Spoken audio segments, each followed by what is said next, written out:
Fala pessoal, muito bom dia. Tudo bem com vocês? Comigo tá tudo bem. Seguinte, vídeo novo para vocês. Hoje eu vou tratar de um assunto muito interessante que muita gente talvez não conheça, já treinou musculação, até alguns profissionais talvez nunca tenham ouvido falar de alguns sistemas de treinamento. Tem uns bem interessantes aqui. Mas antes, para a gente levar em consideração todos esses sistemas e as suas qualidades, a gente tem que entender que existem variáveis do treinamento resistido, né? Seriam o quê? Carga, primeiramente, número de séries, número de repetições, a velocidade de execução, amplitude de movimento, que isso conta muito também, o ângulo de execução, que aí são os vetores, né? Origem e inserção da musculatura, intervalo entre as séries, a ordem dos exercícios, os exercícios monoarticulares e os multi, como por isso, né? Isso é feito em máquina, em halteres, em polias, tudo isso tem que ser levado em consideração e tem que ter todo um plano para conseguir encaixar bem isso aí, tá? E aí é o seguinte, dentro da musculação a gente tem sistemas de treinamento. Tem as séries simples, né? E múltiplas, que a gente já está habituado aí, a gente conhece, são as normais ali, 4 séries de tantos, e aí com uma carga fixa. Também tem um método de circuito, onde o aluno ele faz uma combinação gigante de exercícios, começando pelos músculos maiores, e passando de um para o outro sem intervalo, ou muitas vezes o intervalo mínimo sai de um agachamento, vai para uma puxada na frente, depois vai para um supino reto, e aí depois vai para os músculos menores, desenvolvimento articulado para ombro, bíceps, tríceps, e aí fecha um ciclo, né? Tipo, é uma série, né, em cada um desses exercícios, e em seguida um intervalo. E aí o circuito ele pode ter 3, 4 voltas, dependendo de como for a demanda aí, né, de objetivo também. Depois tem as pirâmides, que o pessoal também conhece bastante. A gente tem pirâmide crescente e decrescente. A palavra crescente e decrescente ela está direcionada à carga, tá pessoal? Então o que acontece? Quanto mais peso, menos repetições. Então na carga crescente a gente começa com séries longas e uma carga baixa, por exemplo, 15 repetições, vou uma puxada na frente, eu preciso de 50 quilos para 15, mas aí a próxima série já é para 12, aí para 12 eu posso aumentar para 55, 10 repetições, aumenta para 60 e assim por diante, né? Pode ser feito com de 12 a 4, 12, 10, 8, 6. Já vi gente trabalhar até com 4, 2 repetições no final. Enfim, a decrescente é o contrário. A gente começa com uma carga bem elevada e aí um número de repetições bem baixo, de 4, 6 repetições em diante, certo?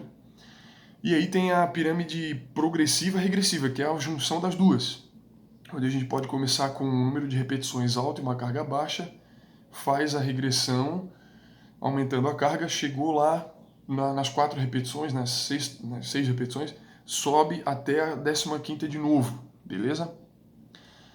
Próximo sistema aqui seria o superset, que é um método bem utilizado aí, muitos conhecem também, onde a gente faz um exercício para o músculo agonista e outro para o antagonista, que seria o quê? Uma rosca direta e um tríceps polia, para trabalhar bíceps e tríceps em seguida. E aí só depois das 2 séries a gente pode dar o descanso, né? Isso pode ser feito com vários músculos, várias regiões do corpo. Temos também drop set, que seria a regressão de carga. Tem drop set que o pessoal faz 4 séries simples ou múltiplas e aí no final reduz a carga e vai reduzindo e vai fazendo, e vai reduzindo e vai fazendo. Assim como tu também pode fazer a regressão de carga desde a primeira série. Faz lá 4 de 10 com 20 quilos em cada lado, aí reduz para 18, faz mais 10, reduz para 15 quilos, mais 10, tudo sem intervalo até chegar na falha concêntrica, certo? Depois temos o biset e o triset, que é uma sequência de 2 exercícios, né, se for o biset, e 3 exercícios se for o triset, para a mesma musculatura. Rosca direta, rosca polia, rosca Scott. E aí faz uma série em cada um sem intervalo.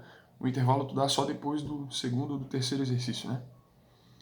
Treino isométrico, muito interessante, eu utilizo muito nas minhas aulas de funcional, no próprio treinamento de musculação eu passo para algumas pessoas, principalmente que vêm de pós-cirúrgico, pessoas, né, que passaram por cirurgias de joelho, principalmente.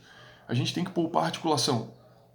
muitas vezes. Então a gente acaba não podendo exigir muito da articulação, mas tem que fortalecer aquela musculatura. E o que a gente faz? Isometria, que é um movimento estático de algum exercício por um determinado tempo. Pode ser feito com carga, sem carga.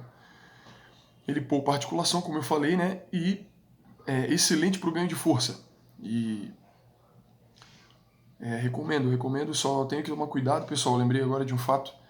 Pessoas que têm pressão alta não é muito interessante, tá? A gente está passando isometria porque, como tem comprime os vasos sanguíneos, isso a longo prazo pode afetar, ou até mesmo um efeito agudo durante o treino, a pessoa pode acabar ficando ruim, ficando mal, né? Depois temos o treino excêntrico. É um sistema bem interessante também, onde a gente anula a fase concêntrica do movimento, ou seja, o movimento de erguer o peso, né? A gente acaba anulando isso, ou alguém ajuda, enfim, e a pessoa dá ênfase só no movimento excêntrico, ou seja, na descida da carga. Muito interessante, até porque o nosso corpo é capaz de suportar 120% da carga concêntrica no movimento excêntrico. A gente tem mais força na fase excêntrica, a força de controle, né, que a gente chama.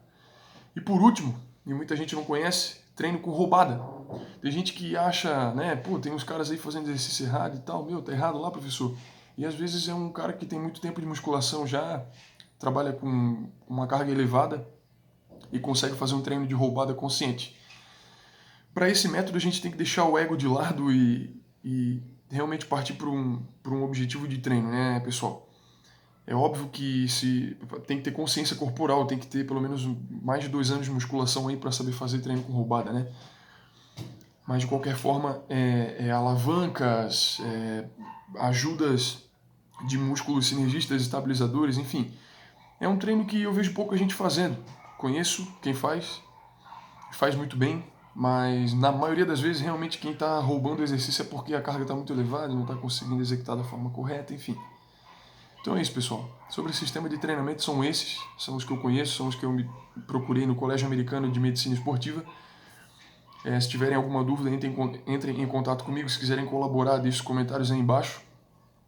Sigam no meu Instagram lá, @profileofaustino, beleza? E para o próximo vídeo, eu vou trazer para vocês umas dicas importantes para a dieta, que seriam os macronutrientes. Vou falar um pouquinho sobre eles e principalmente a quantidade de cada um, tá? Durante as refeições, quanto que a gente deve ingerir de proteína, quanto de carboidrato, quanto de lipídios em gramas, tanto para quem é atleta de rendimento, quanto para quem quer apenas manter o peso, ou fisiculturistas que fazem bulking, ou fazem cutting, fases de ganho, fases de perda, certo? Isso fica para a próxima, então. Um abraço para todo mundo, bom fim de semana e não deixa ninguém enganar vocês, tá? Valeu!